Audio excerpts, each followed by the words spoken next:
Welcome back to History Chatter. It is that time of the year again. Love and compassion are in the air. Everyone is reveling in the holidays and the festivities this week. The movie channels have been playing the sugar rush Christmas films for the last week and a half. Even though there is no clarity on whether or not a new strain of the coronavirus is about to sink the world into another round of random death, destitution, and desperation, the ordinary individuals everywhere have resolved to indulge themselves in merrymaking. The Christmas and the New Year are here again, and the annual stock taking has begun in right earnest. It is as good an opportunity as any for me to formally acknowledge your support and good wishes. You've all been kind and encouraging to History Chatter right from the first episode in August 2020. Your interest keeps me going, and your feedback enriches and virtually directs the journey of these podcasts. Going ahead into the new year, there is nothing I need more than your support and blessing. These days, there is an almost settled manner in which people celebrate these occasions. They know well in advance what they're going to do or which particular set of rituals they're going to perform. Most of this standardization has evolved since the 19th century, and especially since the early 20th century. Someday, I'll present an episode on how the manner of celebrating the Christmas underwent the process of standardization over the last 2 centuries. Today, let me take you farther back in time. When did it begin? There is no consensus about the exact time, though it is well known that the church decided to create a feast for Christ's birth, or in Latin, nativitas, sometime in the first quarter of the 4th century, roughly between 300 CE and 336 CE. No such feast is mentioned in the list of feasts for the 3rd century, and the new feast is recorded for the first time in a document dated 336 CE. The choice of date was probably less arbitrary than it seems, and I'll shortly come to that. It probably drew on the practice for emperors to celebrate their birthdays on arbitrarily chosen dates. Wasn't Christ too an emperor after all? The timing of the birth of Christmas offers an answer of why it had become necessary to invent it. Christianity had only recently been anointed the imperial religion, the official religion, that is, of the Roman Empire. It was time now to urgently define its doctrines. The most urgent need was to settle the question of Christ's divinity. Was he a man or was he a god? It was agreed in the Council of Nicaea in 325 CE that Christ was both a man and God. There was some ambiguity yet. When exactly in his life did Christ become God? Was it after his baptism or at any other point in his life? Therefore, another council met at Ephesus in 431 CE. It resolved that he had been God right from the birth. The first eyewitness account of the celebration appears around 400 CE from Bethlehem. The first crib outside Bethlehem is recorded in Rome between 432 and 440 CE in Rome, in a church which was called Santa Maria Maggiore, one of the first, in fact, to be dedicated to Mother Mary. Christmas was really a combination of two elements, two traditions, one old and the other new. 25th of December earlier marked an older tradition of observing the winter solstice. The worship of the sun as God was commonplace in ancient world. The cult of the unconquered sun was a major part of Mithraism, which was one of the candidates for the status of the imperial religion in the 3rd century. In 274 CE, on 25th of December, Roman Emperor Aurelian declared the Sol Invictus, or the cult of the unconquered sun, the principal patron of the empire. There was then already an existing tradition of observing the solstice as an important religious occasion. To this was now added the peculiarly Christian doctrine that God had become man. These two elements from then on formed a constant factor in the history of the feast. Everything else, Christmas trees to cribs to carols, was either born out of their interaction or derived from them in one way or another. Of course, there were midwinter rites and celebrations around the winter solstice long before Mithraism. They probably go back to times preceding records. Three among these probably have had some bearing on the Christmas. One was Saturnalia, which was a fertility feast among primitive Romans celebrating Saturn. It predated the Julian calendar, but later settled to a series of dates in December. The second one was the Feast of Calends, which served administrative needs of the Roman Empire.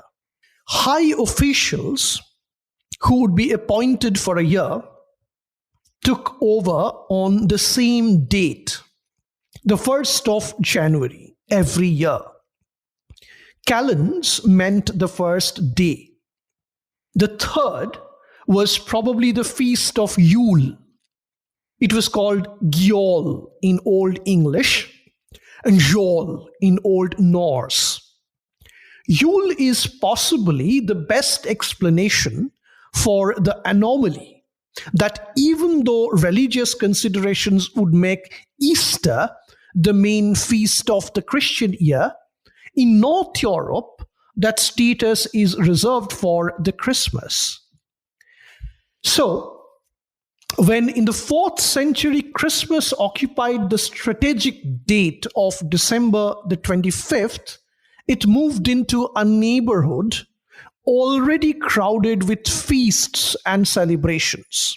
By the 6th century, when Pope Gregory the Great's church forged ahead among the Germanic peoples, Christmas would emerge as the dominant of these feasts, literally and liberally borrowing elements from the other three.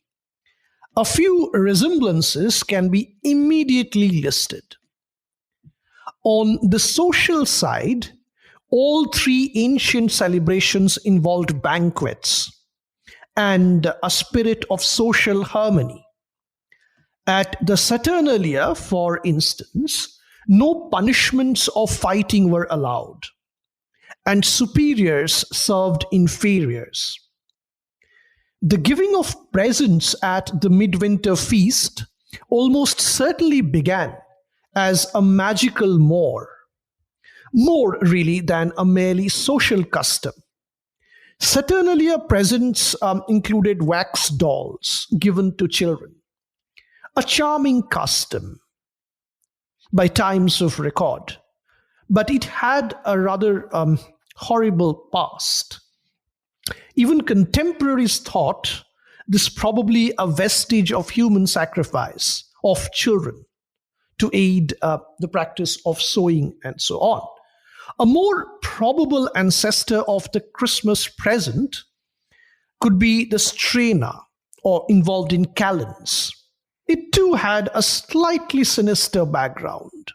By times of historical record, the strainer, or New Year gift, was an earnest of good luck for the year, and it consisted of figs, honey, pastry, or coins. On the magical or symbolic side, again, some features were common to all three feasts. All of them sought to encourage the return of the sun of vegetation. All featured tapers, and Yule, in the well-forested North Europe, also had its log, whose virtues were still well known in the medieval period. As for vegetation, the decoration of buildings with evergreen was common to all three feasts.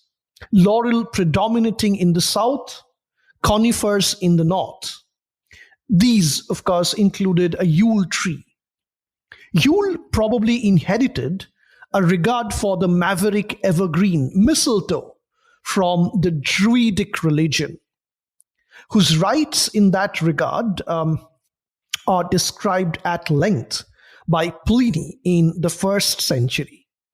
Finally, the ritual baking of special cakes and pies was probably present in the Saturnalia, and certainly in Yule, in which one sort of pie was fashioned to resemble a boar, a beast itself often eaten, perhaps the original sacrifice at the feast. But what of the new element, or Christmas proper?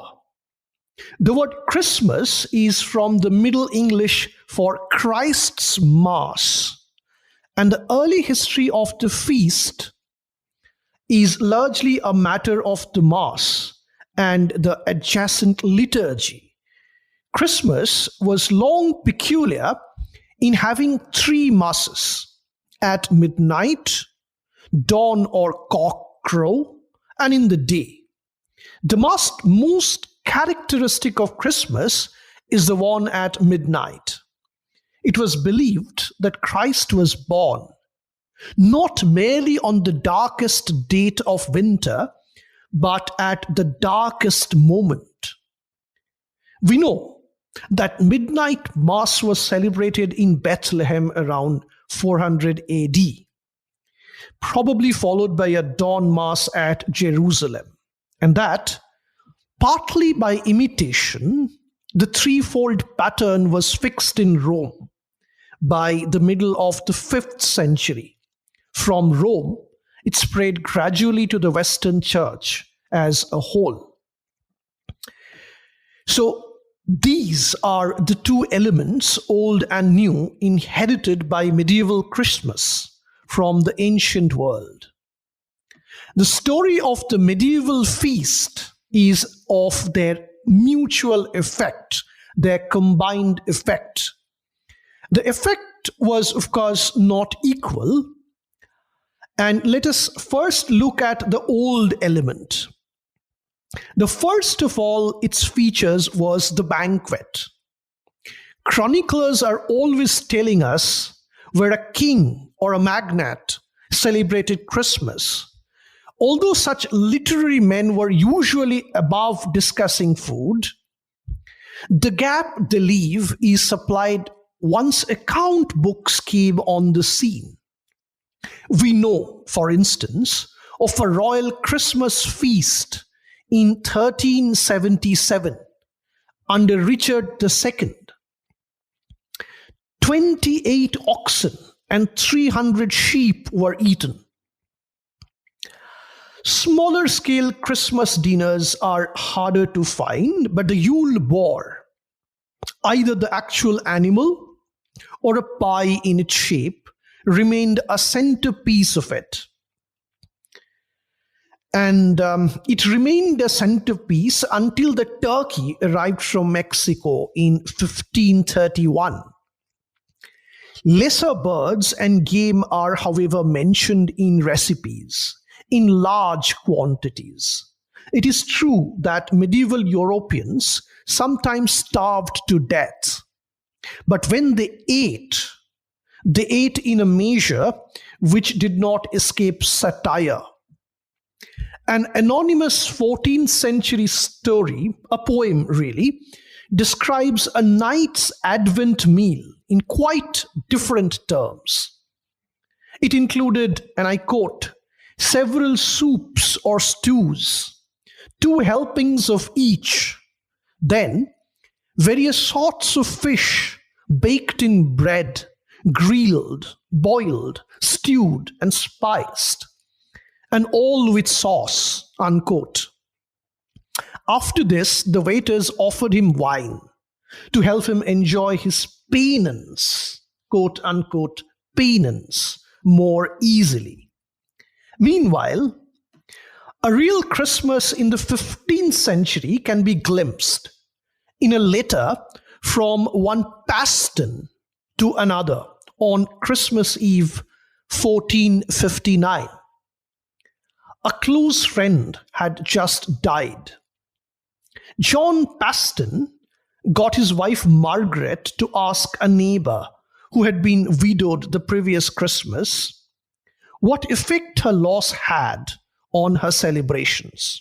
In other words, Paston's wife asked her neighbor what she did not do on the Christmas the previous year. So what did she not do?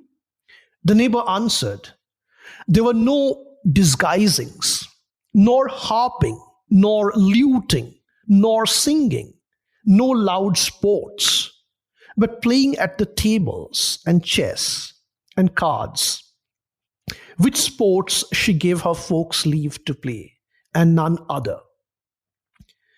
So Christmas by the late 15th century would involve harping, luting, singing, and loud sports, along with, of course, board games such as chess and cards and so on. Finally comes the question of evergreens. There is every reason to think that these practices were both common and old. The matter of the tree is more complex. Late medieval Germany knew a Christmas pyramid, a construction of evergreens with a star on top, and a Christmas Eve play of Adam and Eve used a fir as paradise tree hung with apples. A copper engraving by Lucas Cranach the Elder in 1509 shows that by then, something like a Christmas tree had emerged from these antecedents. And further examples from the 16th century Alsace show the fashion was quite established.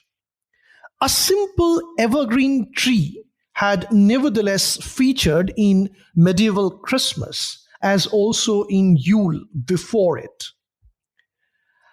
So we have to reflect on how time has passed since 1444, and on the fact that many customs, even of our own grandparents' day, have vanished.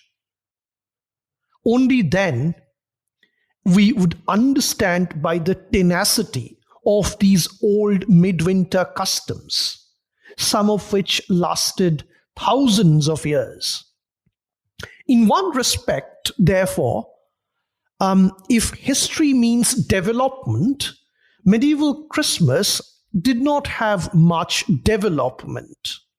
But really, the older customs may have indeed survived a long time. But what about the new, specifically Christian element in Christmas? Throughout the Middle Ages, the Christian Christmas was on the march in two ways, both negative and positive. So what were the negative ways in which Christmas had been growing in the medieval times? One was its confrontation with its pagan rivals. The confrontation involved a twofold strategy: hostility on the one hand and adaptation on the other. The negative one was in its confrontation with its pagan rivals. The confrontation involved two developments. If these seems inconsistent, both hostility and adaptation, it's partly because the bishops were more puritanical in some places than others. From the more puritanical parts of the church, we can easily invent or put together, really, curses and invectives against pagan practices. For instance, there would be these councils or single bishops could proclaim all kinds of restrictions and protests. Perhaps the most revealing of such texts is one in the latter category, a letter of Saint Boniface, who was the Archbishop of Mainz, to Pope Zachary in 742. Now, one must remember that Boniface was English-born, a monk and a missionary. He had learned his Christianity in a church which was converted only a century before his birth. Theirs was a learned Christianity. And like every learned Christianity or purist religion, Boniface was really more zealous than those who had been practicing it for generations. So he was talking about the Germans who had gone to Rome as pilgrims to the tombs of the apostles. Come January the 1st, what did they see? Boniface's protest gives the answer. They see, he wrote, and I quote, singing and dancing in the streets in pagan style, heathen acclamations and sacrilegious songs, bequests by day and night, and the wearing and selling by women of phylacteries and ligatures, unquote. Pope Zachary replied that he and other popes had been condemning these things for centuries. Now, that was confrontation. On the other hand, there was adaptation as well, probably much stronger. So there is this famous letter from Gregory the Great to St. Augustine of Canterbury, in which the Pope, Gregory the Great, a Roman to the core, told his English missionary to adapt rather than uproot pagan institutions. Medieval church history is, from one angle, a long commentary on this principle. The very date of the feast, after all, implied a symbolic adaptation of the old Sol Invictus. Other pagan accoutments of midwinter, many of these were based on sympathetic magic, lent themselves naturally to allegorical interpretation. Thus, evergreen stood for eternity. the coming light of Christ, and so on. Pagan dances needed tougher treatment. Even banquets were not hard to accommodate. Holy Communion itself were historically related to them.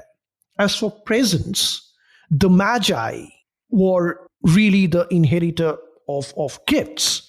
So there was hardly any basic pagan idea which could not somehow be transformed and accommodated into Christianity. A good example can be seen in the first surviving evidence of Norwegian Christmas prayers from the early 12th century. Differing benefits are sought from Christ and from the Virgin. From Christ, general favor, and from the Virgin, fertility may increase. Martin Nilsson, the Swedish historian, read this peculiarity as a vestige, a relic of an earlier petition to pagan deities, to Odin, and to those mothers of Bede as fertility goddesses. Freya could well have been among these fertility goddesses. What we know of Freya's fertility strikes us as crude, but the Christian transformation rendered it obsolete. For Mary gave birth without help from human seed. And to whom? God himself. The idea of fertility could be taken no further. Therefore, the Christian Christmas was on the march then, in a negative way, as churchmen excreted, amputated, tolerated, and adopted and incorporated existing pagan customs. But in the last resort, the initiative did not lie with paganism. It lay with the idea at the center of New Christmas, the Incarnation. In late medieval pictures of the Nativity, the infant appears like a point of light, inexhaustibly pulsing out its radiations to all corners. A look at the corners will show that this is how the Christmas liturgy really functioned. It consisted of words, objects, images, acts, and song. In each of these, it can be found expanding, magnifying, radiating. The prescribed words of the liturgy left a slot for a sermon. A look at surviving Christmas sermons reveals a process of exploration and discovery of new implications, new additions in Christmas themes. The three masses, for instance, were connected with other threefold schemes. A 14th century bishop of Rochester links them with three ages of human history. A more influential scheme connected them to three meanings of nativity: the eternal generation of the world from the Father, the historic birth of Jesus, the birth of Jesus in the hearts of men. Both the doctrine of incarnation and the tangle of legend that grew around Christmas story were explored. In the course of these searches, we at times almost hear the preacher's voice. The local preacher in many places kept adding new details. Even in the world of words then, the liturgy carried the principle of its own growth. But the liturgy also involved objects. The main object engendered by the Christmas liturgy was the crib. We've seen that St. Francis of Assisi did not invent the crib. But it is quite right to associate Francis and his movement with the crib. Not only were Franciscans evangelical in the sense of trying to spread the gospel message to all ranks of society, including illiterates, their founder was also the main exponent of a tendency linked to that sort of evangelism, to focus religious thought on the second person of the Trinity, the Mother. The Franciscan Christocentrism was bound to give momentum to the religious appreciation of Christmas, of which the use of cribs was a part. The same Franciscan influence is visible, mixed with others, in a more sophisticated area of liturgy's visual imagery, that is, paintings and pictures. Throughout the Middle Ages, illuminations and altar pieces bring in even deeper implications in the simple manger scene. The figures and attitudes serving as their silent language. Byzantine tradition, which was reminiscent of pre-Christian images of the birth of Bacchus, put the nativity in a cave, thus completing the symbolism of darkness and providing a model for the grotto at Bethlehem. Western artists, especially after Giotto, preferred a shade in which each variation of detail would show some nuance in interpretation. One of the most eloquent of these depicts the manger in the shape of an altar holding its body of Christ. More significant is a cluster of images with their origin in St. Bernard's Guidance for Monks, which were meditations written in the 12th century and which gathered force through Franciscan and other mystics in the 13th century. They see the Nativity as an event simultaneously more human and more divine. Jesus comes from his manger and lies on straw on the ground. The word is important here, humus, the root of the word humilis, or humble. His mother comes out of her bed and kneels down in adoration of her own son. The climax would come after 1380 with the circulation of the revelations of Saint Bridget of Sweden. Whether or not because she had passed her long widowhood in Rome, Bridget gave, in one of her visions, a detailed description of Jesus' birth. Just before it, the Virgin had doffed her shoes, mantle, and veil, letting her golden hair fall loose. Straight afterwards, she prayerfully worshipped her own child, whose body emitted such divine light that the light of a candle held by Joseph was annihilated. These details produced a small artistic revolution, visible in nativity paintings in the 15th century and later. So pictures or paintings like the crib extended the liturgy's visual imagery. Liturgical objects, liturgical acts were developed in another field, to which, of course, scholars have given a good deal of attention. I'm talking about medieval Christmas plays. Whether the old masked mummery had any part in the origin of liturgical plays will be a matter of conjecture.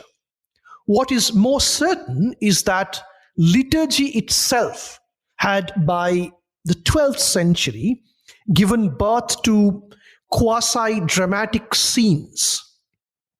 Soprano angels, for instance, singing from above the screen, and so on. Easter laid this proto-dramatic development. But Christmas came next. With the growth of urban populations and the spread of education, plays, drama extended their range over the whole ecclesiastical year, and at the same time jumped over the church wall into the town square. They came out of the church into the town square. Among the late medieval mystery plays, there was the Christmas cycle. It kept its place of honor. Late 14th century England had a particularly rich tradition. Bare biblical episodes were expanded by clerical authors with a great deal of ingenuity into whole plays. There was, for instance, the Two Shepherds plays from Wakefield, written in the early 15th century. They turn 11 verses of St. Luke's Gospel into 50 pages of drama and more details. English weather, shepherds' poverty, quarrels and high rents, all depict a winter of discontent into which the little tiny mop brings a happy ending. And finally, there come the sounds. The most conspicuously medieval feature of modern Christmas is the carol. Carol originally denoted a kind of dance with words. A deduction from the recorded words of early English carols reveals what kind of dance it was. A leader would sing a verse, and a ring of dancers the burden or chorus. The carol dance belonged among pre-Christian customs. By the later Middle Ages, the dances were often lewd in character. For instance, it was said that one of the major saints avoided carols and songs dissolute. And some surviving texts of pagan carols justifies that dismissal. But the metamorphosis, the transformation of the carol was the work of inspired local pastoral clerics. They made free use of Latin liturgical verse. 13th century Italian Franciscans like Jacopo da Todi were pioneers in this sphere.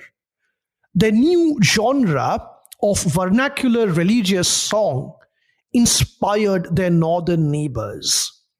Then there were 14th century German Dominicans in particular who contributed to enrichment of the carol genre. Under this influences, there began, probably first in Ireland, the tradition of carol writing in English, which has since never stopped. Traces of the pre-Christian carol dances survive in early English carols. The holly and the ivy, for instance, probably represented male and female principles in early fertility beliefs. Such ideas, when they were removed from their pre-Christian context, now became mere decorations to a purely Christian genre. So carols too start a new life since the 15th century and so on. The old symbolism persists at the center of this infinite web of analogy. But to conclude, if we review these diverse elements of Christmas, old and new, we see one single theme running throughout. a threat is overcome. Death and pitch blackness are at the very door, but are somehow magically or miraculously defeated. The threat is an indispensable part of it. What could evergreen symbolize unless most leaves died in winter? Or what could candles stand for if winter nights were not cold and dark? The old feast, let us not forget, was not merely that of Saul, but of Saul Invictus. The epithet unconquered bequeaths its defiance to the entire optimism of Christmas. But of course, it is spelt out best where one would expect it to be, in the Gospel for the day Mass from John 1:5. And I quote, "And the light shineth in darkness, and the darkness comprehended it not." Now there we go, the Christmas and the New Year. Let me wish you a very happy, peaceful, safe and prosperous 2022. We'll be back with History Chatter next week. Lots of interesting episodes are in the pipeline, but I'll be talking about them all in the next year. Happy New Year then.